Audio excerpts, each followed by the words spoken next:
Hey everyone, I am here with Ahtza Chavez, who is the CEO of NAEVA, which is an organization that has been working for decades to expand Native American voting rights, civic engagement, and to make sure that voting rights are protected across New Mexico, working with our sovereign tribes and nations here in New Mexico. It's great to be with you. And today is also the anniversary of the signing into law of the National Voting Rights Act, which is so intimately tied, but another story that's part of protecting voting rights. And so I want to start out, Ahtza. A lot of folks may not be familiar with the issues around tribal and native voting rights. So talk to us. Tribal nations are sovereign nations, and as members of a tribal nation, you're both a member of the tribe as well as a U.S. citizen. Yes. And so there are a lot of barriers to voting for a lot of natives across the country. We have the lack of traditional mailing addresses, which is a big deal.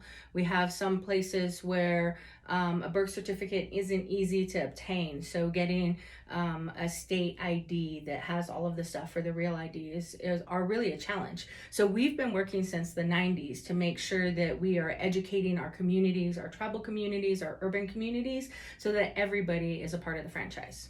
And, you know, the history of Native American voting rights is a very complicated history in the United States and here in New Mexico. Our sovereign tribes and nation have been here since time immemorial and, of course, had their own ways of governing and membership. But as tribes were signing treaties with the United States and entering in relationships with the United States, it wasn't until 1924 that the Native American citizenship law was passed into law, and many states still were actively excluding Native people from voting, even though it wasn't until 1924 that they were formally in federal law recognized as U.S. citizens. And here in New Mexico, we honor especially the activism of an amazing veteran from Isleta Pueblo, Miguel Trujillo, who helped to blaze the path to overturn the New Mexico Constitution, which actively tried to keep Native folks from voting in New Mexico. So talk to us a little about Miguel Trujillo and that story. So he was a veteran of World War II, as you mentioned, and an educator. And when he came back, he wanted to be able to cast his vote. And he found out that the law and the Constitution in New Mexico prevented him, Indians not taxed, with a number of other folks who were not able to vote. So he challenged that in 1948. And on August 3rd, he won that challenge. And that's how New Mexicans and Native Americans in New Mexico were able to actually have the right to vote. And we've seen other states like Arizona use that ruling to help them also be able to cast their ballots in years after that. And so it's hard to imagine that that was only 1948, but there's still living people right now who, in fact, just yesterday, one of your relatives was telling me a story about her grandfather going to vote actually up near the Pueblo where he grew up and being denied and actually punished for trying to vote. And so that's why the passage of the Voting Rights Act in 1965 was essential, because whether it was Black voters in the South, it was Native voters across the West, there was active efforts by the political establishment to keep people from having access to the ballot, and county officials in particular interfering. And we've seen that up through modern times. In fact, I remember during the height of the pandemic, we were struggling to make sure that folks could access the ballot in Native communities because it was controlled by the counties. Exactly. And so that is kind of one of the big pushes that led to the historic passage of a bill that you all worked on, which is the very first Native American Voting Rights Act in the United States to pass here in New Mexico in 2023. So talk to us about that and how that came to be and why that bill is really important. So we saw in New Mexico that there were a number of things that we had a voice in. New Mexico is the third largest state of Native population. Albuquerque is the sixth largest urban Native population in the country. So we have the ability, having 12% as an undercount, to really sway any election. So for us, we knew that there was this trend across the country of people suppressing the right for folks to vote. And that was really heartbreaking for us. And so we wanted to make sure that we were at the front line of creating ways for people to exercise that right, because it really is a right. And a lot of people think their vote doesn't count. But in New Mexico, we have elections that have been won or lost by as few as 8 votes. So we know that when we are educated about the issues and registered to vote, that we have a voice in anything from our local politics on up to what we do nationally.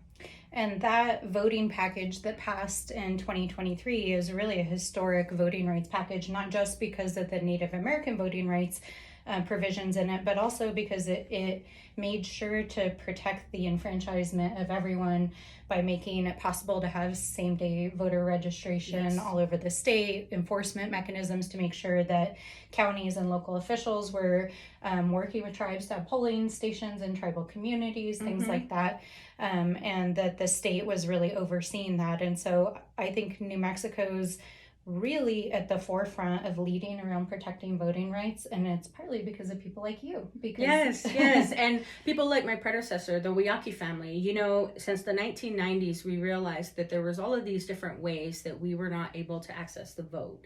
And by just systematically making sure that our county clerks, our Secretary of States understand how to work with tribes, and that when a tribal leader sends a piece of information, that there's a reciprocal respect for them. And so those are a lot of the things that we have in the Native American Voting Rights Act, in addition to just being aware of the distance that people need to travel and the coordinating that people have to make sure that everybody has a right to vote. And that is such a key and crucial thing to our democracy that we really need to protect. And so, you know, obviously all eyes are on Texas right now and the attacks on the Voting Rights Act and the illegal activities that are happening there. You know, when you think about the future for our indigenous communities, not just in New Mexico, but nationwide, as well as protecting voting rights, what do you see as the work ahead? There's a couple of things. Our organization is working with folks like the Native American Rights Fund to work on a NAVA package for the John Lewis Act. That's one of the ways that we're helping out. We're going to pass that next time. We're going to pass it. And the second thing is that we are reaching out to other states like Arizona to make sure that there are provisions that they're aware of. We have a number of other organizations that are statewide that do similar work as us. So as long as we are organizing each other, then we have a lot more opportunity to make sure that those things are happening. And stuff like people don't think about, like filling out your census. Every 10 years, if you fill out your census, then that figures out where our populations are across the country. And that really has to do with how we create the maps for redistricting. Those are the things that get gerrymandered all the time. And so if we're able to have independent control of these maps, and we're able to say, hey, we live in these areas, then we're that much closer to having the democracy that we want to see. And that is what is so scary about what is happening in Texas, because no one should be taken there. No one's representation should be taken from them without any sort of due process. And there's no one that should have enough power to do that. And so when we think about what our forefathers or people before had thought about, it was always about having access that was equal amongst everyone. And so when we see that start to get pulled back, that's when we have to say, we need to be out there, we need to be on the streets, we need to be upholding our representatives that are willing to do that for us, because those are the crucial parts of our democracy that once they're gone, there's not going to be much of a difference between us and the other countries that we're like, look at and see on the news. We're right at that point. We're right at that point where we need to all stand up and fight for the rights that people before us, like John Lewis, like Miguel Trujillo, fought so hard for us to have. And, you know, I think part of the commemoration of the 1965 voting rights, I'm really glad that you brought up John Lewis, is the marches from Selma that ultimately culminated in the passage of the Voting Rights Act. And our vote is our voice, and our democracy is founded on it. So let's get out there and protect the vote. Let's protect the vote.